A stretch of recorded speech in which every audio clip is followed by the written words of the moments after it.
Hi friends, ఇవాళ పాలకూర fry ఎలా తయారు చేయాలో చూద్దాం. ముందుగా పాలకూర సన్నగా కట్ చేసి కడిగి పెట్టుకోవాలి. తర్వాతకి స్టవ్ ఆన్ చేసుకొని గిన్నె పెట్టుకొని అందులో ఆయిల్ పోసుకొని ఆవాలు జీలకర్ర వేసుకొని అవి వేగాక ఆనియన్స్ కూడా వేసుకోవాలి.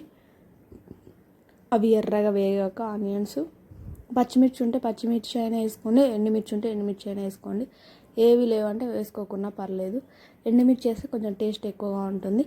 తర్వాతకి అల్లం వెల్లుల్లి పేస్ట్, పసుపు వేసినాక అవి కూడా పచ్చివాసన పోయేంత వరకు వేపుకున్నాక పాలకూర వేసుకోవాలి. పాలకూర వేయంగానే ఇట్లా కలుపుకోవద్దు, ఒక 2 minutes ఆగాక కలుపుకోవాలి.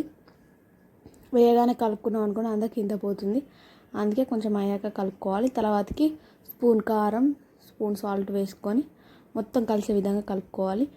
అంతే ఫ్రెండ్స్, ఒక 5 minutes ఉంచి కట్ చేయడమే. ఓకేనా ఫ్రెండ్స్, ఈ వీడియో మీకు నచ్చినట్టయితే ఖచ్చితంగా లైక్ చేయండి, షేర్ చేయండి, సబ్స్క్రైబ్ చేయండి.